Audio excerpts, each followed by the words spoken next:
முன்னாடி ஃபஸ்ட்டு சொல்லிடுறேங்கண்ணா. முதல்ல பாராளுமன்றத்தில் ஒரு சரித்திரம் நடந்திருக்கிறது.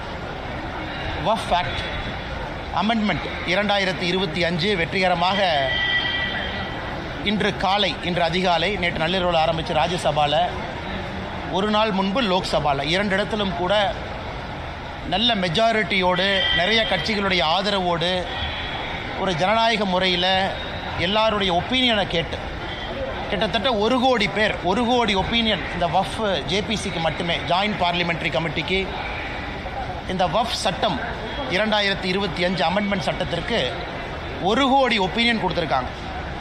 அதையெல்லாம் கருத்தில் ஏற்றுக்கிட்டு ஜேபிசி 13 அமெண்ட்மெண்ட், ஒரிஜினலாக நம்முடைய மத்திய அரசு என்ன ப்ரப்போஸ் பண்ணியிருந்தாங்க அதில் 13 மாற்றங்களை கொண்டு வந்து லோக்சபா ராஜ்யசபா 2லும் கூட அது வெற்றிகரமாக நிறைவேறியிருக்கிறது. இதை பாரதிய ஜனதா கட்சி தமிழ்நாடு நாங்கள் இதை வரவேற்கின்றோம்.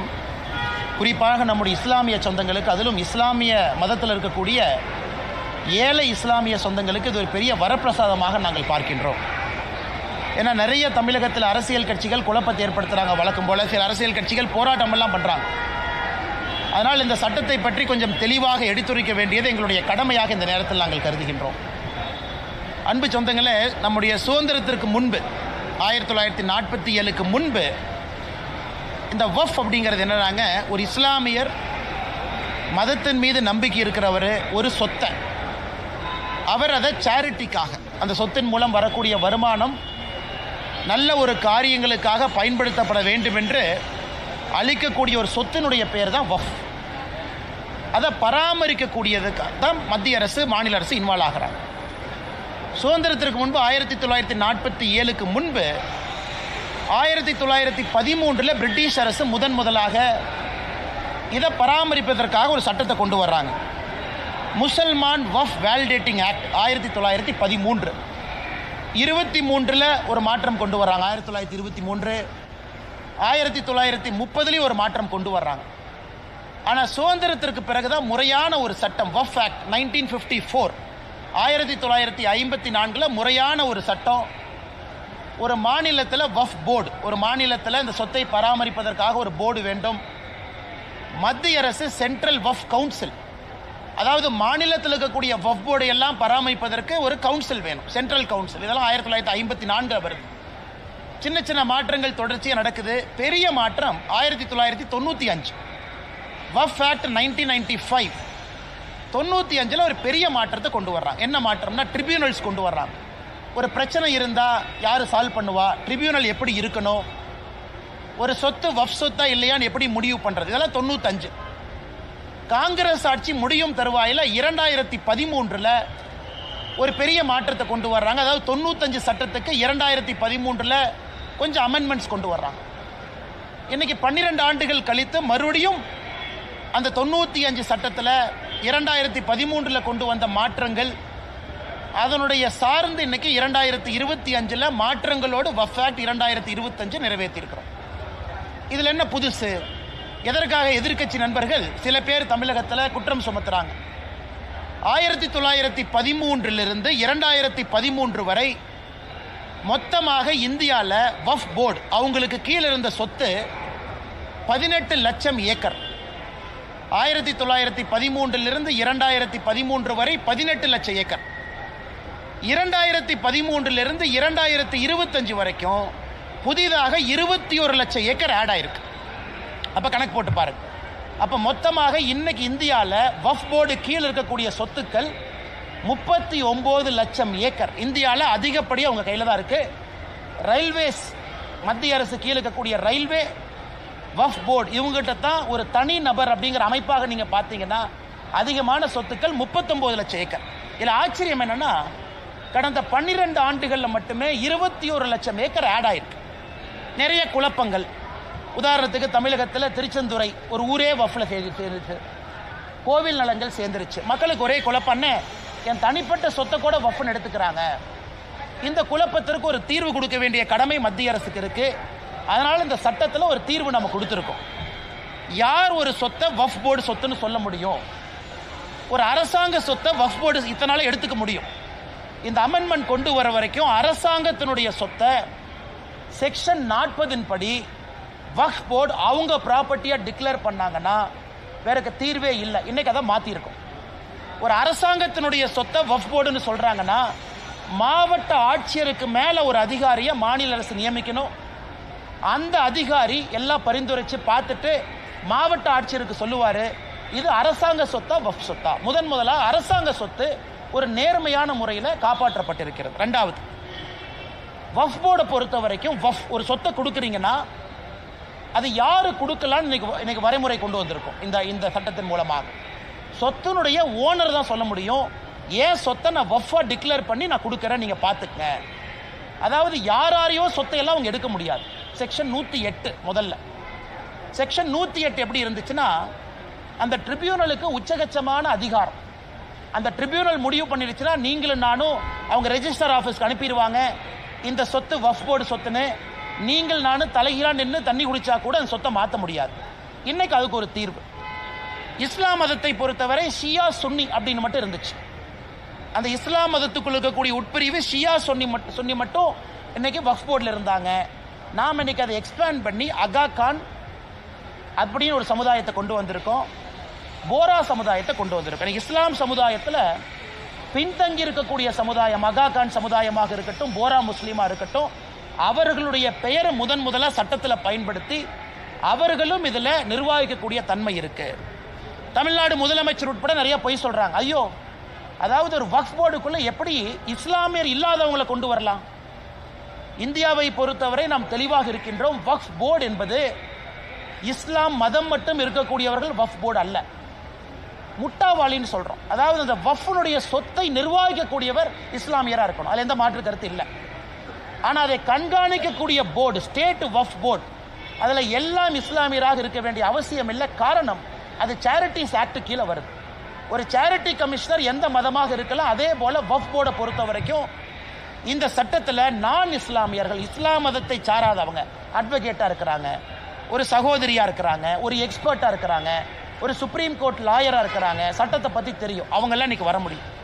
இதை வேண்டுமென்றே தமிழகத்தில் திமுக போன்ற சில கட்சிகள் ஐயோ இஸ்லாம் மதத்தை சாராதவங்க எல்லாம் கொண்டு வர்றாங்க, அது கிடையாதுங்க.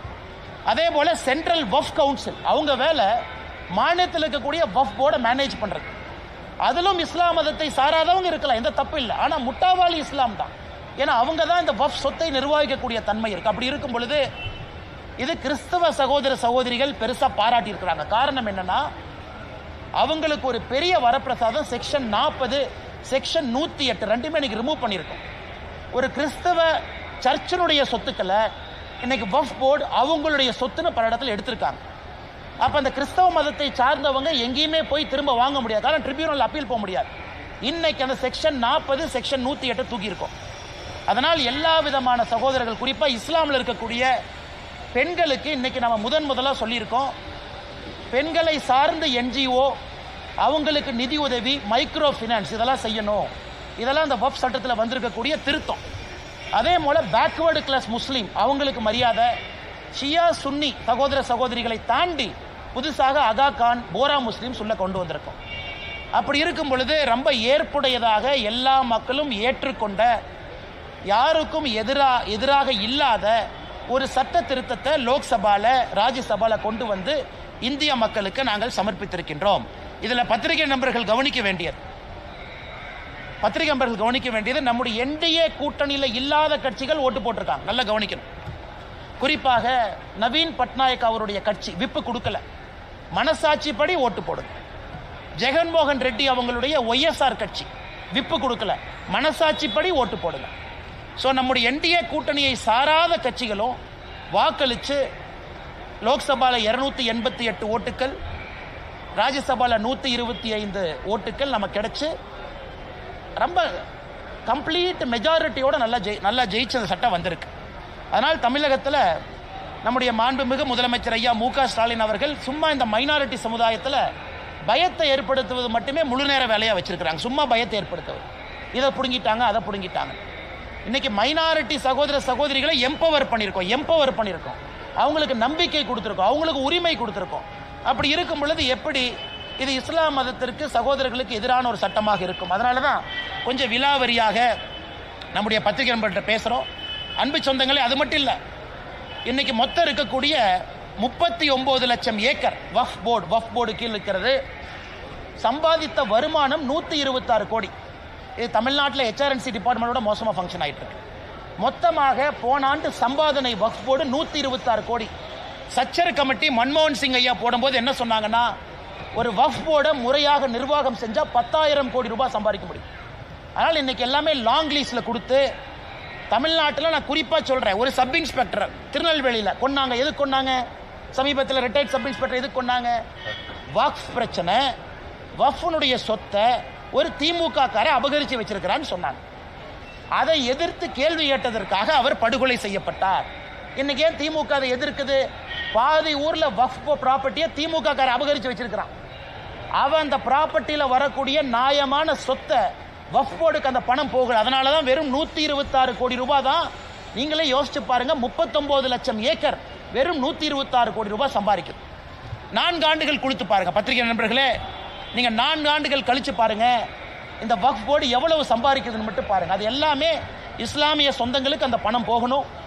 குறிப்பாக ஏழை இஸ்லாமிய சகோதரிகளுக்கு அந்த பணம் போக வேண்டும். அதனால் நிச்சயமாக இந்த அற்புதமான சட்டத்தை கொண்டு வந்ததற்காக பாரத பிரதமர் நரேந்திர மோடி ஐயா அவர்களுக்கு தமிழக பாரதிய ஜனதா கட்சி சார்பாக நாங்கள் பாராட்டுகளையும் நன்றிகளையும் வாழ்த்துக்களையும் தெரிவிச்சுக்கிறோம். 2வது முடிச்சோம், கேள்விக்கு வரேன். 2வது மருதமலை கும்பாபிஷேகம் இன்னைக்கு நடந்தது.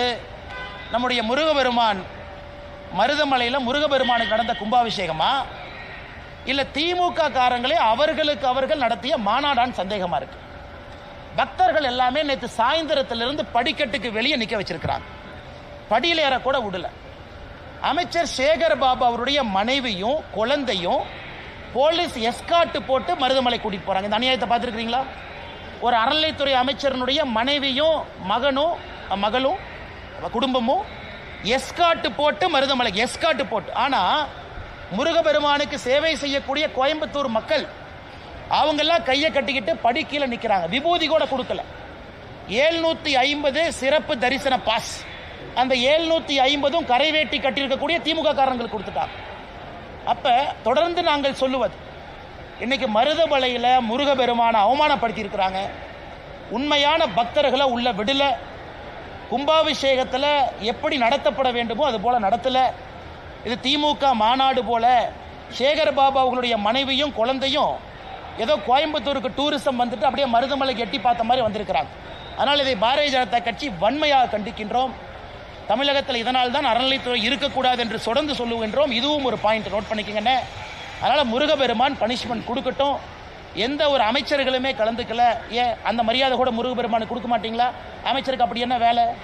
ஒரு முக்கியமான கோயிலுடைய கும்பாபிஷேகம் நடக்குது, அமைச்சருக்கு தவிர என்ன வேலை? மாவட்டத்தினுடைய அமைச்சர் எங்கே போனார்? அறநிலைத்துறை அமைச்சர் எங்கே போனார்? ஏன் அவங்களாம் வந்து பங்கேற்க முடியாதா? அரசின் சார்பாக வந்து அமைச்சர் இருந்தால் தானே பிரச்சனை இருந்தால் சால்வ் பண்ண முடியும். அதனால் நிச்சயமாக இந்த வெக்கங்கட்ட செயலை பாரதிய ஜனதா கட்சி கண்டிக்கின்றோம். அதனால் அமைச்சர் சேகர் பாபு அவர்கள் இதே போல தான் கொஞ்ச நாளைக்கு முன்னாடி இங்கே குறும் பண்ணாருண்ணே. எங்கண்ணே? திருச்சியில் ஸ்ரீரங்கம் கோயிலில். அங்கேயும் அவருடைய குடும்பம் இதே மாதிரி வந்து சொர்க்கவாசல் திறக்கிற அன்னைக்கு பிரச்சனை பண்ணி டோக்கனில் வந்த பப்ளிக் எல்லாம் தள்ளி பெரிய பிரச்சனை ஆச்சு. அதனால் சேகர் பாபு அவருடைய செயல் தொடர்ந்து அத்துமீறி கொண்டிருக்கின்றார். இதை முருகபெருமானு பார்த்துக்கிட்டு இருக்காரு. தக்க நேரத்தில் பனிஷ்மெண்ட் கொடுப்பாரு நம்புகிறோம்.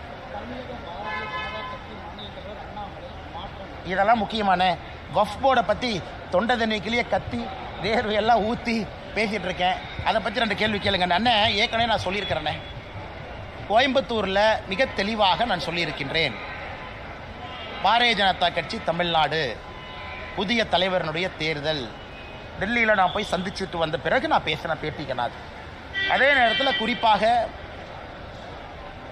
எப்படி 2026 தேர்தலை அணுகப் போகின்றோம் என்பதையும் கூட ஓரளவுக்கு வெளிப்படையாக நம்ம சொல்லியிருக்கிறோம்.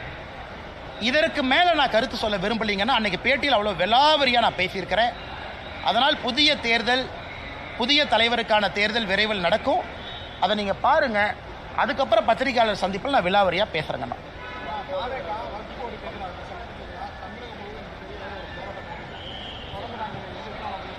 அண்ணா, ஜனநாயகத்தில் போராட்டம் நடத்துறது தப்பில்லைங்கண்ணே. அது தாவேகாவாக இருக்கட்டும், எந்த கட்சியாக இருக்கட்டும், போராட்டம் பண்ணட்டும். நான் 2 கேள்வி தான் கேட்குறேன். எதுக்கு போராட்டம் பண்ணீங்க? எந்த பாயிண்ட் நாங்கள் கொண்டு வந்தது தப்புன்னு நினைக்கிறீங்க? எந்த பாயிண்ட்டை நாங்கள் சரியாக செஞ்சுருக்கோன்னு நினைக்கிறீங்க? தாவேகா அதிகாரப்பூர்வமாக ஜேபிசி ஜாயிண்ட் பார்லிமெண்டரி கமிட்டிக்கு லெட்டர் பேட்ல உங்க சஜஷனை கொடுத்தீங்களா? இன்னைக்கு நான் வந்து போராட்டம் பண்றேன், எங்க தலைவர் சொல்லியிருக்காருன்னு கீழே சுத்திட்டு இருக்கிறீங்க. சரி, உங்களுக்காக ஜேபிசி போட்டோம், 1 கோடி பேர் சஜஷன் கொடுத்தாங்க, 1 கோடி சஜஷன் வந்துச்சு. தாவேக்கால கருத்து சொன்னீங்களா ஜேபிசிக்கு? நீங்க கருத்து சொல்லியிருந்தா, நல்ல கருத்தா இருந்தா கண்டிப்பா நாங்க எடுத்திருப்போம். சரி, இன்னைக்கு போராட்டம் பண்றீங்க, எதுக்கு போராட்டம் பண்றீங்க? நான் இவ்வளவு விலாவரியா பேசுறேன், இதான் பாயிண்ட்டுங்கிறேன், இதான் காரணங்கிறேன். நான் சொன்னதுல தப்பு எங்கேயாச்சும் இருக்குன்னா நீங்க சொல்லுங்க. எதற்கு போராட்டம் செய்யறனே தெரியாம ஒரு கட்சி தமிழ்நாட்டில் போராட்டம் செய்து கொண்டிருக்கின்றார்கள், அது தாவேக்கா. எதுக்கு போராட்டம் பண்றாங்கன்னு அண்ணா இந்த பாயிண்ட் தப்பு. எத்தனை டைம் சட்ட திருத்தம் மாற்றி இருக்கிறாங்க? 54 முதல் சட்டம், அதன் பிறகு அவ்வளவு அமெண்ட்மெண்ட், 95 பெரிய சட்டம், அதன் பிறகு அவ்வளவு அமெண்ட்மெண்ட், 2013 மேஜர் அமெண்ட்மெண்ட். ஏன் 2013 காங்கிரஸ் ஆட்சியில் சகோதரருக்கு தெரியும், 123 ப்ராப்பர்ட்டி லூட்டன்ஸ் டெல்லி, சென்ட்ரல் டெல்லி 123 ப்ராப்பர்ட்டியை வஃப் ப்ராப்பர்ட்டின்னு டிக்ளேர் பண்ணி ஒரே நைட்டில் சேர்த்துக்கிட்டாங்க. அதெல்லாம் நியாயமா? 123 ப்ராப்பர்ட்டி சென்ட்ரல் டெல்லியில் நினைச்சாங்க ஒரே நைட்டு. லட்சக்கணக்கான கோடி ரூபாய் வருமானம் பொறுப்பு இருக்கக்கூடிய ப்ராப்பர்ட்டி. அது 2013 காங்கிரஸ் கொண்டு வந்தான். அதை பற்றியெல்லாம் யாரும் பேச மாட்டாங்க. ஆனால் 2025 நம் ஆட்சியில் நியாயமாக எல்லோருக்கும் சமமாக ஒரு விஷயத்தை கொண்டு வந்தா நாம் இஸ்லாமியர்களுக்கு எதிரின்னு ஆர்ப்பாட்டம் பண்றாங்க. அதனால் தாவேகாவாக இருக்கட்டும், எந்த கட்சியாக இருக்கட்டும், என்னுடைய அன்பு வேண்டுகோள், அண்ணா எதுக்கு ஆர்ப்பாட்டம் பண்றேன்னு 2 விஷயத்தை சொல்லிட்டு பண்ணுங்கண்ணே. நல்ல விஷயமா தான் நானும் மேல சொல்றேன்.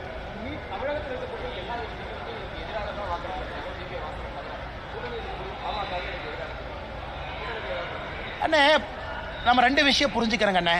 ஒரு அரசியல் கட்சிகளுக்கு அவர்கள் நிலைப்பாடு இருக்கட்டும், நாங்கள் அதை மதிக்கிறோம். அதில் எது தவறு இருப்பதாக நான் பார்க்கல. ஒரு அரசியல் கட்சியினுடைய நிலைப்பாடு, நாங்கள் சட்டத்தை கொண்டு வந்திருக்கோம், சட்டத்தில் இருக்கக்கூடிய சிறப்பு அம்சங்களை சொல்ல வேண்டியது எங்களுடைய கடமை.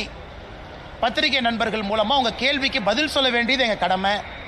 அதே நேரத்தில் தப்பு பண்ணுறோம்னா திருத்திக்கிறதுக்கு ஜேபிசி ஒரு வாய்ப்பு. 13 அமெண்ட்மெண்ட் சொன்னாங்க, 13 செஞ்சிட்டோம், 13 ஏற்றுக்கிட்டாச்சு. அதில் எல்லா கட்சியும் சொன்னாங்க. மேஜர் அமெண்ட்மெண்ட் அரசு கொண்டு வந்ததிலிருந்து 13 திருத்தங்களை ஒத்துக்கிட்டோம். ஆனால் ஒரு கட்சிக்கு ஒரு நிலைப்பாடு, அதை நாங்கள் பெரிதாக எடுத்துக்கொள்ளவில்லை. ஏன்னா ராஜ்யசபாவில் கம்ஃபர்டபுளாக நம்ம ஜெயிச்சிருக்கோம், லோக்சபா கம்ஃபர்டபுளாக ஜெயிச்சிருக்கோம். அதனால் ஓட்டு போட்டவர்களுக்கு நாங்கள் தலை வணங்குகின்றோம். ஓட்டு நேற்று போடாதவர்கள் கூட வருகின்ற காலத்தில் தங்களுடைய மனதை மாற்றிக்கொள்வார்கள் என்று நம்புகின்றோம். புதிய மாநில தலைவருக்கான போட்டியில் நான் இல்லை. சரியானே? அடுத்தது அது ஏன் இன்னைக்கு நாளைக்கு நீங்கள் அப்படியே ஒரு நியூஸை போட்டு அண்ணாமலை டெல்லி போகிறாரு, அண்ணாமலை இவரை கை காட்டினாரு, அண்ணாமலை இவரை கை காட்டல, இந்த எந்த வம்பு சண்டைக்கு நான் வரலீங்கன்னா நான் போட்டியில் இல்லை.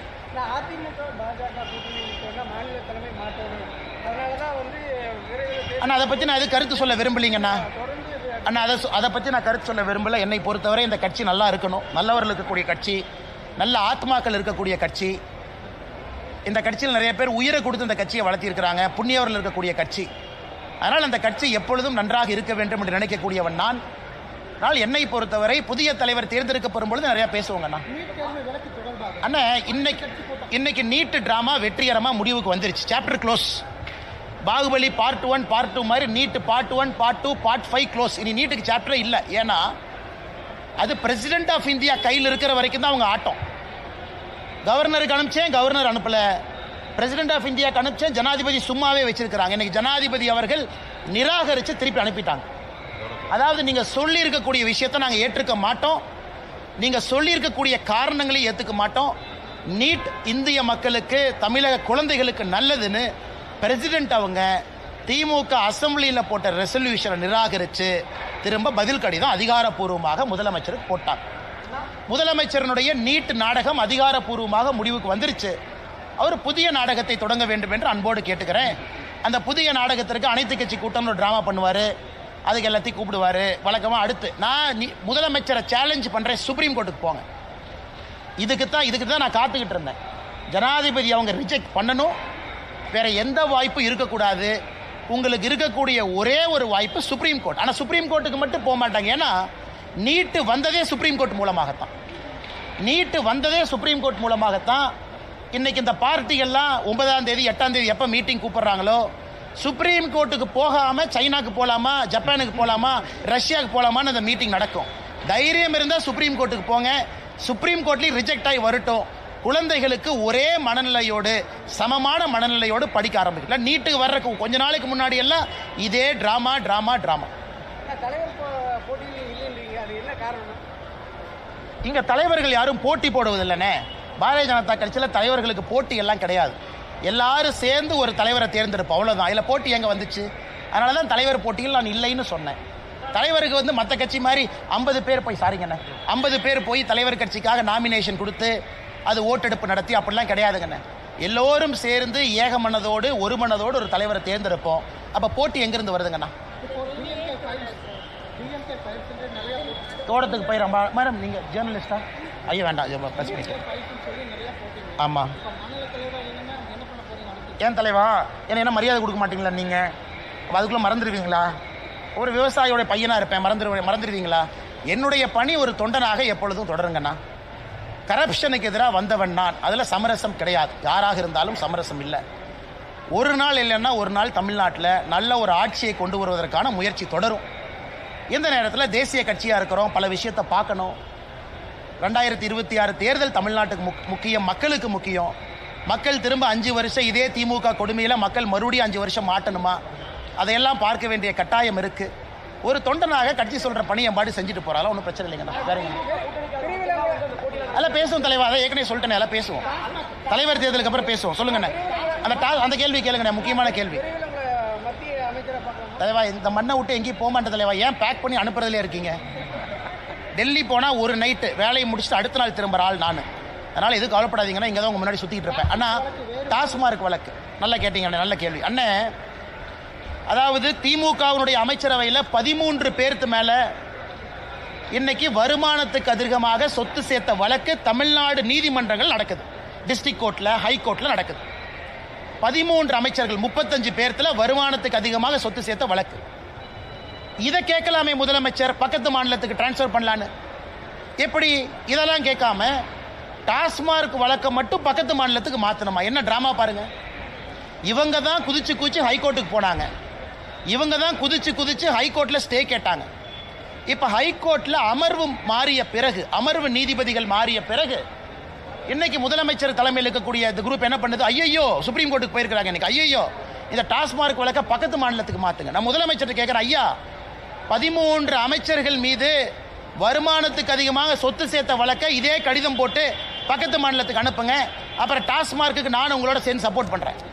உங்களுக்கு ஒரு நியாயம், ஊருக்கு ஒரு நியாயம். நீதிமன்றம்னா நியாயமாக இருப்பாங்க, நேர்மையாக இருப்பாங்கன்னு சொல்கிற நீங்கள் டாஸ்மார்க்கு மட்டும் ஏன் பக்கத்து மாநிலத்துக்கு போகணும்? அப்போ உங்கள் மடியில் கனம் இருக்குது, வழியில் பயம் இருக்குது, எதையோ மறைப்பதற்கான முயற்சியில் இறங்கி இருக்கிறீங்க. அன்னைக்கு டாஸ்மார்க் ஆர்ப்பாட்டத்தில் நான் சொன்னது நடக்கத்தான் போகுது. கைதுகள் இருக்கும், எனக்கு நம்பிக்கை இருக்குது. இடி மேலே அவங்க நேர்மையான முறையில் விசாரணை பண்ணணும், நேர்மையான முறையில் தப்பு செஞ்சவங்களை கைது பண்ணணும், மக்களுடைய வரிப்பணத்தை திரும்ப நம்மகிட்ட கொண்டு வந்து சேர்க்கணும்.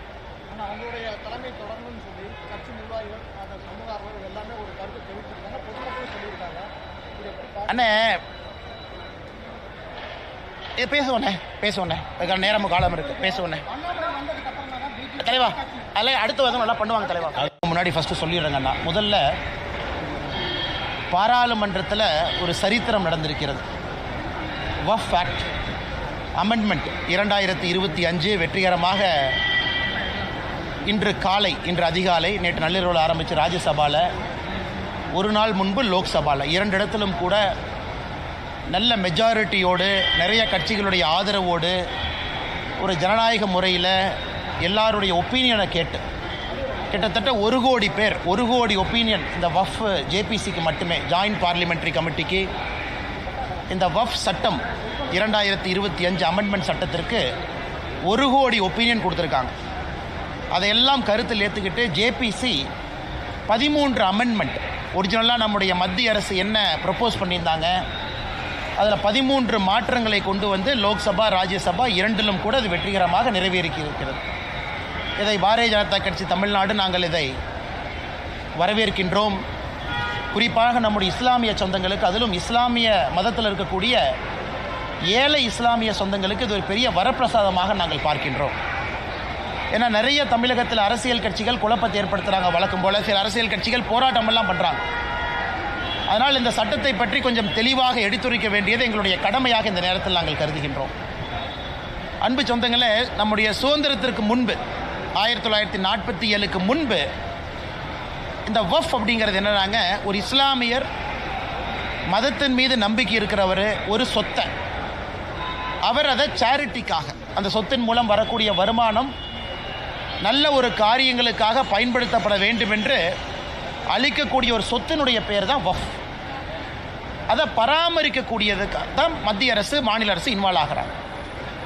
சுதந்திரத்திற்கு முன்பு 1947க்கு முன்பு 1913 பிரிட்டிஷ் அரசு முதலாக இதை பராமரிப்பதற்காக ஒரு சட்டத்தை கொண்டு வர்றாங்க.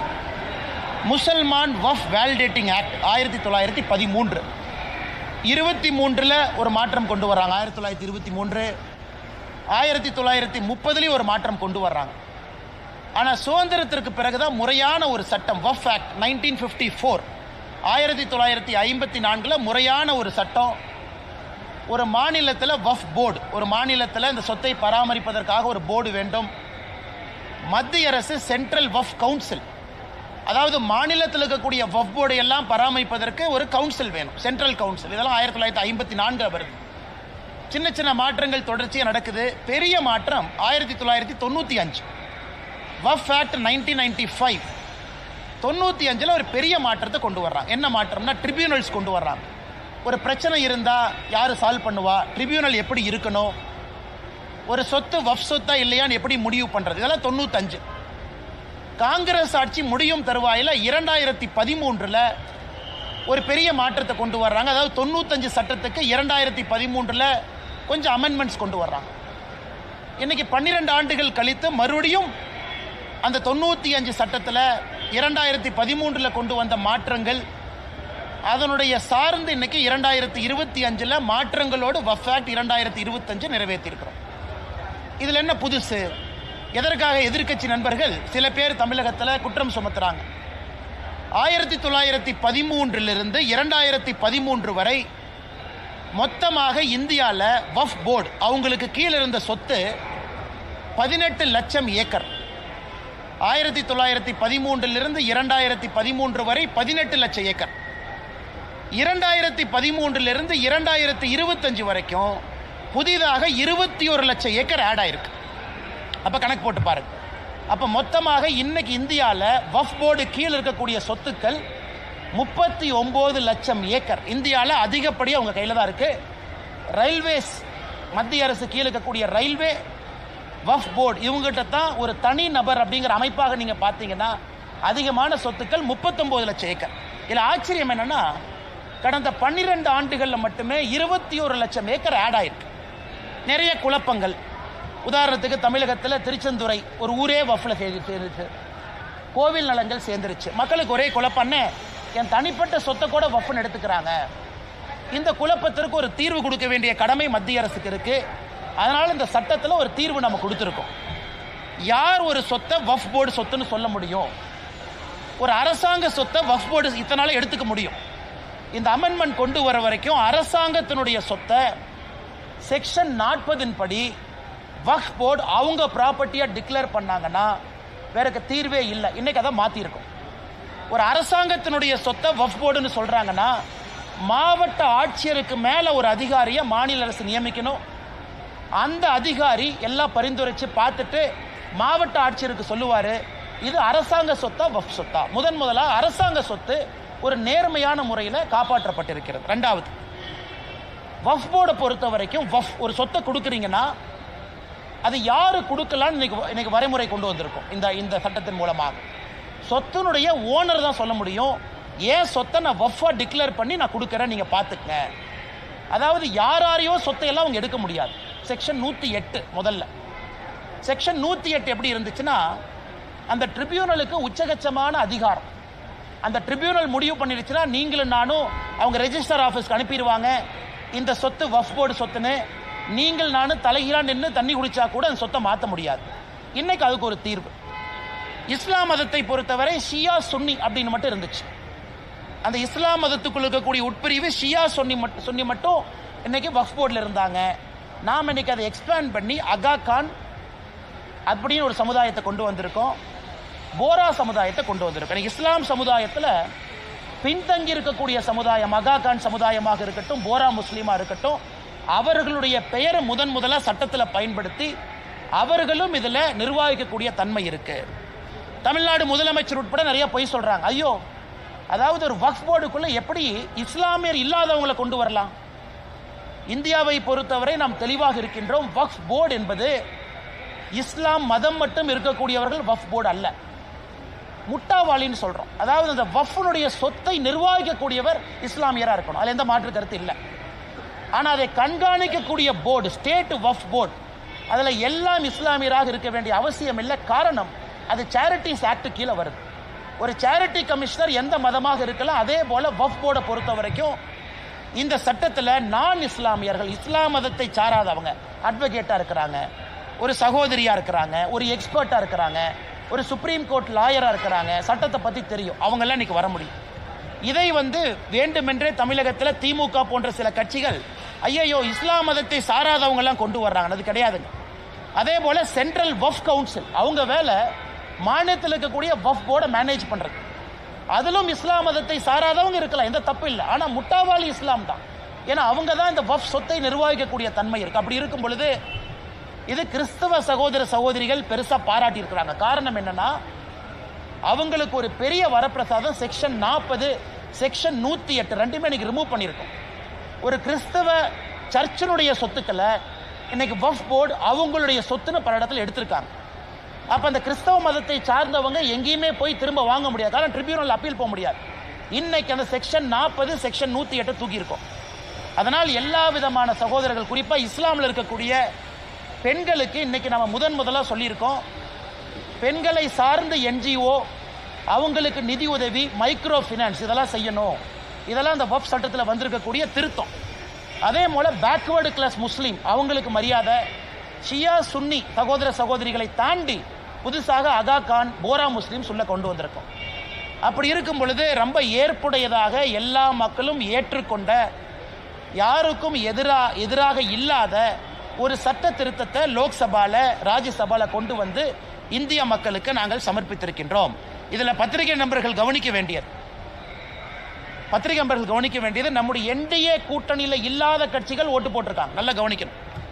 குறிப்பாக நவீன் பட்நாயக் அவருடைய கட்சி விப்பு கொடுக்கல, மனசாட்சிப்படி ஓட்டு போடுங்க. ஜெகன்மோகன் ரெட்டி அவங்களுடைய ஒய்எஸ்ஆர் கட்சி விப்பு கொடுக்கல, மனசாட்சிப்படி ஓட்டு போடுங்க. ஸோ நம்முடைய என்டிஏ கூட்டணியை சாராத கட்சிகளும் வாக்களித்து லோக்சபால 288 ஓட்டுக்கள், ராஜ்யசபால 125 ஓட்டுக்கள் நமக்கு கிடைச்சு ரொம்ப கம்ப்ளீட் மெஜாரிட்டியோட நல்லா ஜெயிச்ச சட்டம் வந்திருக்கு.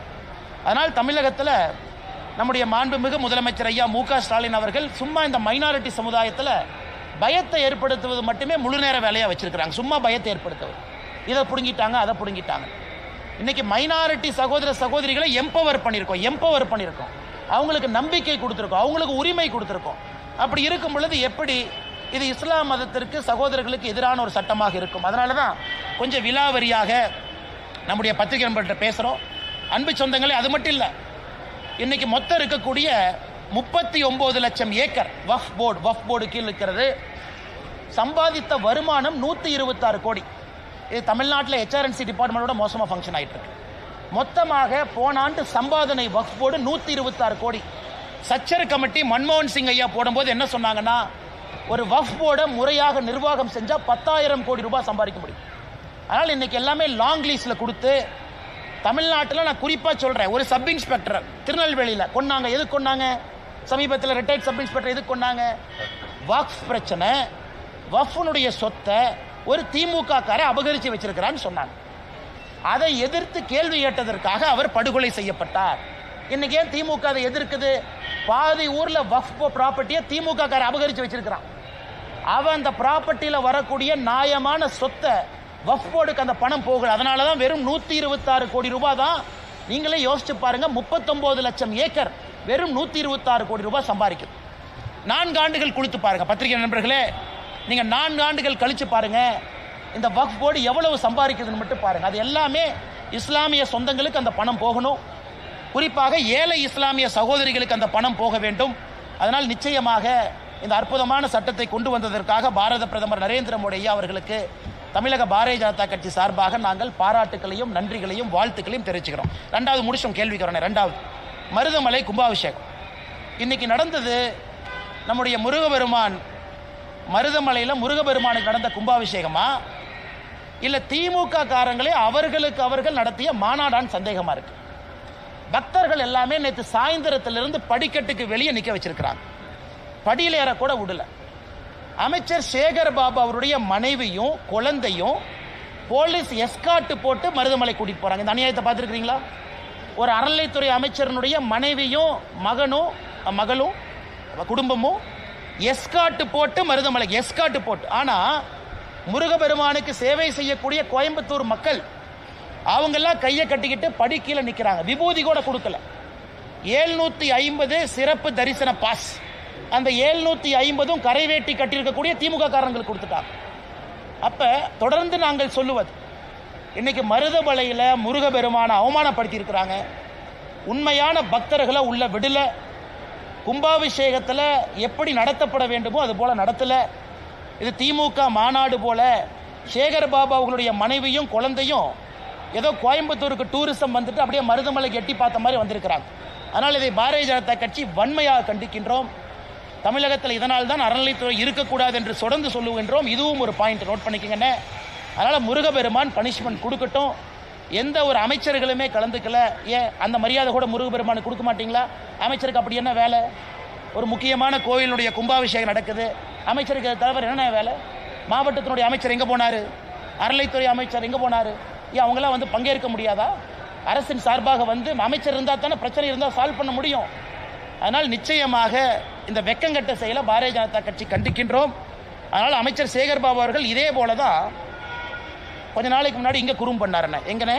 திருச்சியில் ஸ்ரீரங்கம் கோயிலில். அங்கேயும் அவருடைய குடும்பம் இதே மாதிரி வந்து சொர்க்கவாசல் திறக்கிற அன்னைக்கு பிரச்சனை பண்ணி டோக்கனில் வந்த பப்ளிக் எல்லாம் தள்ளி பெரிய பிரச்சனை ஆச்சு. அதனால் சேகர் பாபு அவருடைய செயல் தொடர்ந்து அத்துமீறி கொண்டிருக்கின்றார். இதை முருகபெருமான பார்த்துக்கிட்டு இருக்காரு. தக்க நேரத்தில் பனிஷ்மெண்ட் கொடுப்பாரு நம்புறோம். இதெல்லாம் முக்கியமான வஃப் போர்டை பற்றி தொண்டை தண்ணிக்கிலேயே கத்தி வேர்வையெல்லாம் ஊற்றி பேசிகிட்டு இருக்கேன். அதை பற்றி 2 கேள்வி கேளுங்க. அண்ணன் ஏற்கனவே நான் சொல்லியிருக்கிறேன்னே, கோயம்புத்தூரில் மிக தெளிவாக நான் சொல்லியிருக்கின்றேன். பாரதிய ஜனதா கட்சி தமிழ்நாடு புதிய தலைவரனுடைய தேர்தல் டெல்லியில் நான் போய் சந்திச்சுட்டு வந்த பிறகு நான் பேசின பேட்டிக்கனாது. அதே நேரத்தில் குறிப்பாக எப்படி 2026 தேர்தலை அணுகப் போகின்றோம் என்பதையும் கூட ஓரளவுக்கு வெளிப்படையாக நம்ம சொல்லியிருக்கிறோம். இதற்கு மேலே நான் கருத்து சொல்ல விரும்பலைங்கன்னா அன்றைக்கி பேட்டியில் அவ்வளோ விலாவரியாக நான் பேசியிருக்கிறேன். அதனால் புதிய தேர்தல், புதிய தலைவருக்கான தேர்தல் விரைவில் நடக்கும். அதை நீங்கள் பாருங்கள். அதுக்கப்புறம் பத்திரிகையாளர் சந்திப்பில் நான் விலாவரியாக பேசுகிறேங்கண்ணா.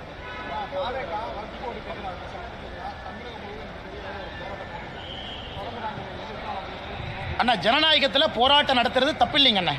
அது தாவேகாவாக இருக்கட்டும், எந்த கட்சியாக இருக்கட்டும், போராட்டம் பண்ணட்டும். நான் 2 கேள்வி தான் கேட்குறேன். எதுக்கு போராட்டம் பண்ணீங்க? எந்த பாயிண்ட் நாங்கள் கொண்டு வந்தது தப்புன்னு நினைக்கிறீங்க? எந்த பாயிண்ட்டை நாங்கள் சரியாக செஞ்சுருக்கோன்னு நினைக்கிறீங்க? தாவேகா அதிகாரப்பூர்வமாக ஜேபிசி ஜாயின்ட் பார்லிமெண்ட்ரி கமிட்டிக்கு லெட்டர் பேடில் உங்கள் சஜஷனை கொடுத்தீங்களா? இன்றைக்கி நான் வந்து போராட்டம் பண்ணுறேன், எங்கள் தலைவர் சொல்லியிருக்காருன்னு கீழே சுற்றிட்டு இருக்கிறீங்க. சரி, உங்களுக்காக ஜேபிசி போட்டோம். 1 கோடி பேர் சஜஷன் கொடுத்தாங்க. 1 கோடி சஜஷன் வந்துச்சு. தாவேக்காலேருந்து கருத்து சொன்னீங்களா ஜேபிசிக்கு? நீங்கள் கருத்து சொல்லியிருந்தா நல்ல கருத்தாக இருந்தால் கண்டிப்பாக நாங்கள் எடுத்திருப்போம். சரி, இன்னைக்கு போராட்டம் பண்ணுறீங்க. எதுக்கு போராட்டம் பண்ணுறீங்க? நான் இவ்வளோ விலாவரியாக பேசுகிறேன். இதான் பாயிண்ட்டுங்கிறேன், இதான் காரணங்கிறேன். நான் சொன்னதில் தப்பு எங்கேயாச்சும் இருக்குன்னா நீங்கள் சொல்லுங்கள். எதற்கு போராட்டம் செய்கிறேன்னே தெரியாமல் ஒரு கட்சி தமிழ்நாட்டில் போராட்டம் செய்து கொண்டிருக்கின்றார்கள். அது தாவேக்கா. எதுக்கு போராட்டம் பண்ணுறாங்கன்னு அண்ணா இந்த பாயிண்ட் தப்பு. எத்தனை டைம் சட்ட திருத்தம் மாற்றிருக்கிறாங்க? 54 முதல் சட்டம், அதன் பிறகு அவ்வளோ அமெண்ட்மெண்ட், 95 பெரிய சட்டம், அதன் பிறகு அவ்வளோ அமெண்ட்மெண்ட், 2013 மேஜர் அமெண்ட்மெண்ட். ஏன் 2013 காங்கிரஸ் ஆட்சியில் சகோதரருக்கு தெரியும், 123 ப்ராப்பர்ட்டி லூட்டன்ஸ் டெல்லி, சென்ட்ரல் டெல்லி 123 ப்ராப்பர்ட்டியை வஃப் ப்ராப்பர்ட்டின்னு டிக்ளேர் பண்ணி ஒரே நைட்டில் சேர்த்துக்கிட்டாங்க. அதெல்லாம் நியாயமா? 123 ப்ராப்பர்ட்டி சென்ட்ரல் டெல்லியில் நினைச்சாங்க ஒரே நைட்டு. லட்சக்கணக்கான கோடி ரூபாய் வருமானம் பொறுப்பு இருக்கக்கூடிய ப்ராப்பர்ட்டி. அது 2013 காங்கிரஸ் கொண்டு வந்தான். அதை பற்றியெல்லாம் யாரும் பேச மாட்டாங்க. ஆனால் 2025 நம்ம ஆட்சியில் நியாயமாக எல்லோருக்கும் சமமாக ஒரு விஷயத்தை கொண்டு வந்தா நாம் இஸ்லாமியர்களுக்கு எதிரின்னு ஆர்ப்பாட்டம் பண்ணுறாங்க. அதனால் தாவேகாவாக இருக்கட்டும், எந்த கட்சியாக இருக்கட்டும், என்னுடைய அன்பு வேண்டுகோள், ஆனால் எதுக்கு ஆர்ப்பாட்டம் பண்ணுறேன்னு 2 விஷயத்தை சொல்லிட்டு பண்ணுங்கண்ணே. நல்ல விஷயமா தான் நானும் மேலே சொல்கிறேன்.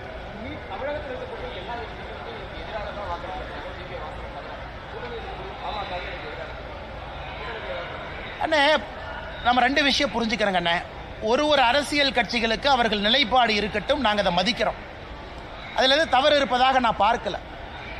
ஒரு அரசியல் கட்சியினுடைய நிலைப்பாடு, நாங்கள் சட்டத்தை கொண்டு வந்திருக்கோம், சட்டத்தில் இருக்கக்கூடிய சிறப்பு அம்சங்களை சொல்ல வேண்டியது எங்களுடைய கடமை. பத்திரிகை நண்பர்கள் மூலமாக உங்கள் கேள்விக்கு பதில் சொல்ல வேண்டியது எங்கள் கடமை. அதே நேரத்தில் தப்பு பண்ணுறோம்னா திருத்திக்கிறதுக்கு ஜேபிசி ஒரு வாய்ப்பு. 13 அமெண்ட்மெண்ட் சொன்னாங்க, 13 செஞ்சிட்டோம், 13 ஏற்றுக்கிட்டாச்சு. அதில் எல்லா கட்சியும் சொன்னாங்க. மேஜர் அமெண்ட்மெண்ட் அரசு கொண்டு வந்ததிலிருந்து 13 திருத்தங்களை ஒத்துக்கிட்டோம். ஆனால் ஒரு கட்சிக்கு ஒரு நிலைப்பாடு, அதை நாங்கள் பெரிதாக எடுத்துக்கொள்ளவில்லை. ஏன்னா ராஜ்யசபாவில் கம்ஃபர்டபுளாக நம்ம ஜெயிச்சிருக்கோம், லோக்சபா கம்ஃபர்டபுளாக ஜெயிச்சிருக்கோம். அதனால் ஓட்டு போட்டவர்களுக்கு நாங்கள் தலை வணங்குகின்றோம். ஓட்டு நேற்று போடாதவர்கள் கூட வருகின்ற காலத்தில் தங்களுடைய மனதை மாற்றிக்கொள்வார்கள் என்று நம்புகின்றோம். புதிய மாநில தலைவருக்கான போட்டியில் நான் இல்லை. சரியானே?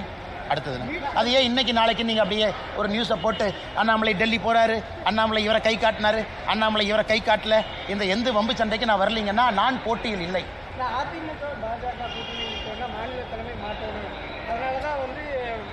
அண்ணா அதை பற்றி நான் எது கருத்து சொல்ல விரும்பலீங்கண்ணா. அண்ணா அதை பற்றி நான் கருத்து சொல்ல விரும்பல. என்னை பொறுத்தவரை இந்த கட்சி நல்லா இருக்கணும், நல்லவர்கள் இருக்கக்கூடிய கட்சி, நல்ல ஆத்மாக்கள் இருக்கக்கூடிய கட்சி.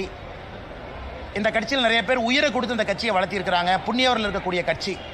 அதனால் அந்த கட்சி எப்பொழுதும் நன்றாக இருக்க வேண்டும் என்று நினைக்கக்கூடியவன் நான். ஆனால் என்னை பொறுத்தவரை புதிய தலைவர் தேர்ந்தெடுக்கப்படும் பொழுது நிறையா பேசுவோங்கண்ணா.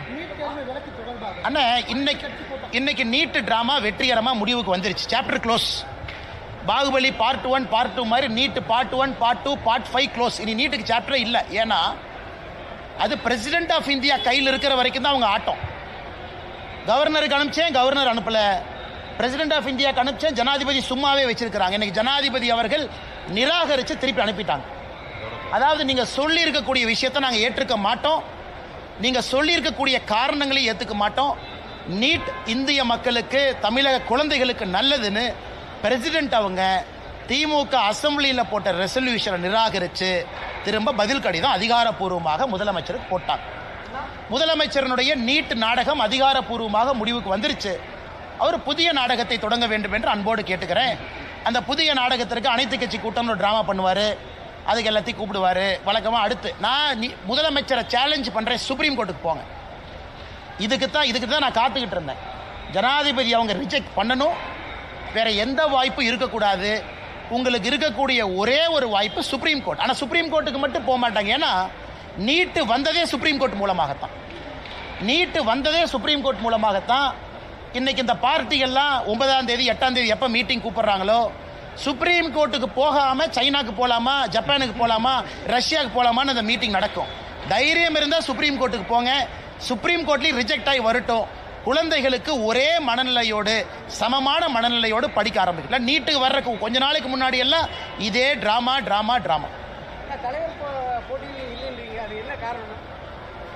இங்க தலைவர்கள் யாரும் போட்டி போடுவதில்லைனே.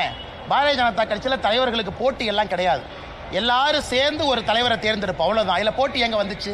அதனால தான் தலைவர் போட்டியில் நான் இல்லைன்னு சொன்னேன். தலைவருக்கு மற்ற கட்சி மாதிரி 50 பேர் போய் 50 பேர் போய் தலைவர் கட்சிக்காக நாமினேஷன் கொடுத்து அது ஓட்டெடுப்பு நடத்தி அப்படிலாம் கிடையாதுங்கண்ணே. எல்லோரும் சேர்ந்து ஏக மனதோடு ஒரு மனதோடு ஒரு தலைவரை தேர்ந்தெடுப்போம். அப்போ போட்டி எங்கேருந்து வருதுங்கண்ணா? தோட்டத்துக்கு போய் மேடம் நீங்கள் ஜேர்னலிஸ்டா? ஐயோ வேண்டாம், ப்ரெஸ் மீட். ஆமாம், ஏன் தலைவா என்ன மரியாதை கொடுக்க மாட்டீங்களா நீங்கள்? அதுக்குள்ளே மறந்துடுவீங்களா? ஒரு விவசாயியோட பையனாக இருப்பேன், மறந்துடுவீங்களா? என்னுடைய பணி ஒரு தொண்டனாக எப்பொழுதும் தொடருங்கண்ணா. கரப்ஷனுக்கு எதிராக வந்தவன் நான். அதில் சமரசம் கிடையாது, யாராக இருந்தாலும் சமரசம் இல்லை. ஒரு நாள் இல்லைன்னா ஒரு நாள் தமிழ்நாட்டில் நல்ல ஒரு ஆட்சியை கொண்டு வருவதற்கான முயற்சி தொடரும். இந்த நேரத்தில் தேசிய கட்சியாக இருக்கிறோம், பல விஷயத்தை பார்க்கணும். 2026 தேர்தல் தமிழ்நாட்டுக்கு முக்கியம், மக்களுக்கு முக்கியம். மக்கள் திரும்ப 5 வருஷம் இதே திமுக கொடுமையில் மக்கள் மறுபடியும் 5 வருஷம் மாட்டணுமா? அதையெல்லாம் பார்க்க வேண்டிய கட்டாயம் இருக்குது. ஒரு தொண்டனாக கட்சி சொல்கிற பணியை பாடி செஞ்சுட்டு போகிறாலும் ஒன்றும் பிரச்சனை இல்லைங்கண்ணா. வேறங்க அதெல்லாம் பேசுவோம் தலைவா, அதை ஏற்கனவே சொல்லிட்டேன், எல்லாம் பேசுவோம். தலைவர் தேர்தலுக்கு அப்புறம் பேசுவோம். சொல்லுங்கண்ணே, அந்த கேள்வி கேளுங்கண்ணே, முக்கியமான கேள்வி. தலைவா, இந்த மண்ணை விட்டு எங்கேயும் போக மாட்டேன் தலைவா. ஏன் பேக் பண்ணி அனுப்புறதுலே இருக்கீங்க? டெல்லி போனால் ஒரு நைட்டு வேலையை முடிச்சுட்டு அடுத்த நாள் திரும்புகிற ஆள் நான். அதனால் எதுவும் கவலைப்படாதீங்கன்னா இங்கே தான் உங்கள் முன்னாடி சுற்றிக்கிட்டு இருப்பேன். அண்ணா, டாஸ்மார்க் வழக்கு நல்லா கேட்டீங்க, நல்ல கேள்வி அண்ணே. அதாவது திமுகவினுடைய அமைச்சரவையில் 13 பேருக்கு மேலே இன்னைக்கு வருமானத்துக்கு அதிகமாக சொத்து சேர்த்த வழக்கு தமிழ்நாடு நீதிமன்றங்கள் நடக்குது. டிஸ்ட்ரிக்ட் கோர்ட்டில், ஹைகோர்ட்டில் நடக்குது. 13 அமைச்சர்கள் 35 பேர்த்துல வருமானத்துக்கு அதிகமாக சொத்து சேர்த்த வழக்கு. இதை கேட்கலாமே முதலமைச்சர், பக்கத்து மாநிலத்துக்கு டிரான்ஸ்ஃபர் பண்ணலான்னு. எப்படி இதெல்லாம் கேட்காம டாஸ்மார்க் வழக்கை மட்டும் பக்கத்து மாநிலத்துக்கு மாற்றணுமா? என்ன டிராமா பாருங்க. இவங்க தான் குதிச்சு ஹைகோர்ட்டுக்கு போனாங்க. இவங்க தான் குதிச்சு ஹைகோர்ட்டில் ஸ்டே கேட்டாங்க. இப்போ ஹைகோர்ட்டில் அமர்வு மாறிய பிறகு, அமர்வு நீதிபதிகள் மாறிய பிறகு இன்னைக்கு முதலமைச்சர் தலைமையில் இருக்கக்கூடிய இந்த குரூப் என்ன பண்ணுது? ஐயோ, சுப்ரீம் கோர்ட்டுக்கு போயிருக்கிறாங்க இன்னைக்கு. ஐயோ, இந்த டாஸ்மார்க் வழக்கை பக்கத்து மாநிலத்துக்கு மாற்றுங்க. நான் முதலமைச்சர் கேட்குறேன், ஐயா 13 அமைச்சர்கள் மீது வருமானத்துக்கு அதிகமாக சொத்து சேர்த்த வழக்கை இதே கடிதம் போட்டு பக்கத்து மாநிலத்துக்கு அனுப்புங்க. அப்புறம் டாஸ்மார்க்குக்கு நான் உங்களோட சேர்ந்து சப்போர்ட் பண்ணுறேன். உங்களுக்கு ஒரு நியாயம், ஊருக்கு ஒரு நியாயம். நீதிமன்றம்னா நியாயமாக இருப்பாங்க, நேர்மையாக இருப்பாங்கன்னு சொல்கிற நீங்கள் டாஸ்மார்க்குக்கு மட்டும் ஏன் பக்கத்து மாநிலத்துக்கு போகணும்? அப்போ உங்கள் மடியில் கனம் இருக்குது, வழியில் பயம் இருக்குது, எதையோ மறைப்பதற்கான முயற்சியில் இறங்கி இருக்கிறீங்க. அன்னைக்கு டாஸ்மார்க் ஆர்ப்பாட்டத்தில் நான் சொன்னது நடக்கத்தான் போகுது. கைதுகள் இருக்கும், எனக்கு நம்பிக்கை இருக்குது. இடி மேலே அவங்க நேர்மையான முறையில் விசாரணை பண்ணணும், நேர்மையான முறையில் தப்பு செஞ்சவங்களை கைது பண்ணணும், மக்களுடைய வரி பணத்தை திரும்ப நம்மகிட்ட கொண்டு வந்து சேர்க்கணும்.